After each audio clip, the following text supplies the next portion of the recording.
Alhamdulillahirrabbilalamin. Selesai sudah kita kaji bersama proses turunnya Al-Quran dengan metode jumlatan atau secara sekaligus. Dan sekarang kita akan mengkaji bersama proses turunnya Al-Quran dengan metode munajjaman. Dalam metode ini sebenarnya tidak banyak nanti akan kita bahas, karena beberapa persoalan dan pembahasan itu sudah tercover dalam pembahasan yang pertama tadi. Nah, tapi yang penting untuk disampaikan di sini adalah mengenai dalil-dalil dari ayat Al-Quran yang digunakan oleh para ulama untuk menguatkan pendapat-pendapat mereka mengenai metode munajjaman ini. Beberapa ayat tersebut diantaranya adalah surah An-Nahl ayat 102 yang berbunyi Bismillahirrahmanirrahim, Qul nazzalahu ruhul qudusi min rabbika bil haqq liyuthabbital ladzina amanu wa hudaw wa busyra lil muslimin. Lalu di sini juga ada surah Al-Baqarah ayat 23 yang berbunyi Bismillahirrahmanirrahim, wa in kuntum fi raibim mimma nazzalna ala abdina fa'tu bi suratim mim mithli. Nah, dari kedua ayat tersebut kembali kita buktikan bahwasannya rumus kecil kita yang pernah disampaikan itu kita lihat dipakai dalam beberapa ayat yang dijadikan sandaran oleh para ulama dalam metode munajjaman ini. Di sini kita lihat dalam surah An-Nahl itu juga menggunakan lafaz nazzalah, yakni Qul nazzalahu ruhul qudus. Lalu di surah Al-Baqarah juga sama menggunakan bentuk lafaz nazzalah, mimma nazzalna ala abadina. Nah, sebagaimana yang kita ketahui bahwasannya ketika ayat Al-Quran menggunakan lafaz nazzalah, maka itu mengindikasikan bahwa turunnya kitab tersebut melalui metode munajjaman atau berangsur-angsur. Nah, pembahasan kita mengenai proses turunnya Al-Quran dapat kita simpulkan bahwasannya tahapan-tahapan yang paling rojih disepakati oleh para ulama terdapat dua tahapan. Yang pertama adalah turunnya Al-Quran dari Lauhil Mahfuz ke Baitul Izzah secara jumlatan. Lalu yang kedua adalah turunnya Al-Quran dari Baitul Izzah ke Rasulullah Shallallahu Alaihi Wasallam dengan munajjaman selama kurun waktu 23 tahun. Dan ini sudah disepakati oleh sebagian besar ulama. Namun kemudian kembali terjadi perbedaan pendapat di saat para ulama itu membahas mengenai waktu persis turunnya Al-Quran. Nah, atau waktu nuzulul Quran. Mengenai atau kajian yang kedua ini, sebenarnya dari kata kunci ayat Al-Qadr, surah Al-Qadr ayat 1, yakni Bismillahirrahmanirrahim, inna anzalnahu fi lailatul qadr, maka kita akan bisa melihat bahwasannya terjadinya nuzulul Quran itu adalah sebuah peristiwa yang tidak bisa dipisahkan dengan Lailatul Qadar.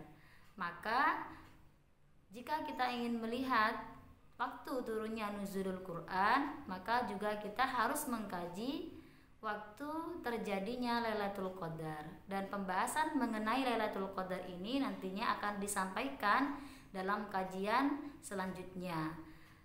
Namun sekilas saya sampaikan di sini bahwasannya dalam menentukan malam Lailatul Qadar itu para ulama terjadi perbedaan pendapat. Beberapa diantaranya mengatakan bahwasannya Lailatul Qadar itu turun di Ashrul Awakhir dari bulan Ramadan. Juga ada yang mengatakan bahwasannya Lailatul Qadar itu turun tepat di tanggal 27 Ramadan, dan juga ada yang mengatakan bahwasannya Lailatul Qadar yang dikhususkan sebagai nuzulul Quran itu turun di malam tanggal 17 Ramadan. Nah, pendapat yang terakhir ini kemudian yang menjadi pendapat paling banyak dipakai oleh umat Islam di Indonesia.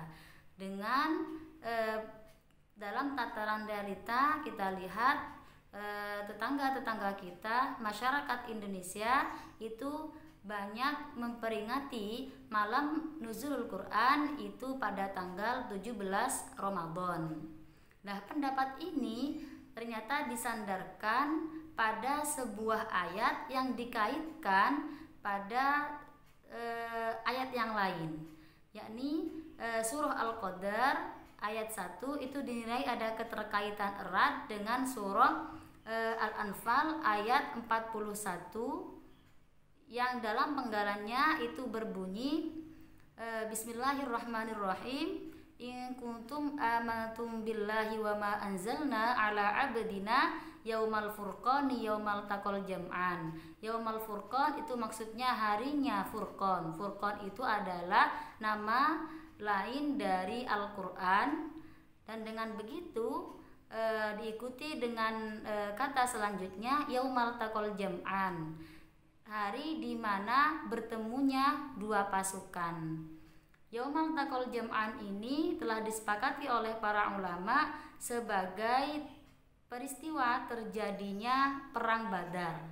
Dalam sejarah Islam kita ketahui bersama bahwasanya terjadinya perang Badar itu terjadi tepat pada tanggal 17 Ramadan tahun kedua Hijrah, atau tepatnya pada hari Selasa tanggal 13 Maret 624 Masehi. Nah, ini terjadinya perang Badar.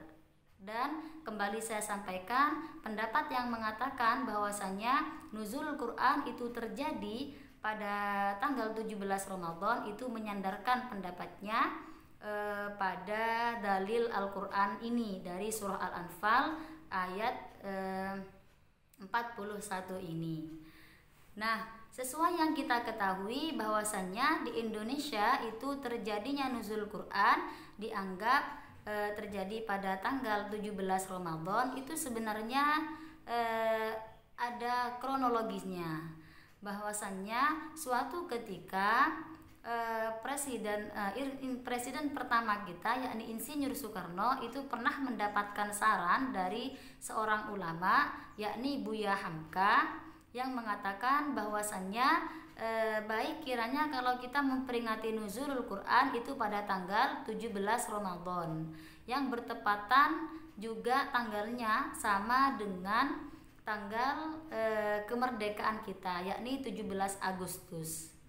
Nah, hal ini dilakukan sebagai bentuk rasa syukur dari kita semua atas kemerdekaan yang telah kita raih. Namun di samping itu, terlepas dari kronologis pertama kali dilaksanakannya malam nuzulul Quran di Indonesia adalah bahwasannya masyarakat kita sebagian itu masih ada beberapa yang kurang memahami bahwasannya nuzulul Quran itu adalah satu kejadian yang tidak bisa terpisahkan oleh malam Lailatul Qadar. Sebagian masih menganggap bahwasannya malam nuzulul Quran itu berbeda dengan malam Lailatul Qadar. Padahal kalau kita lihat dari sebuah ayat yang menjadi kunci di sini bahwasanya inna anzalnahu fi lailatul qadar, bahwa nuzulul Quran, turunnya Al-Quran itu terjadi pada malam Lailatul Qadar.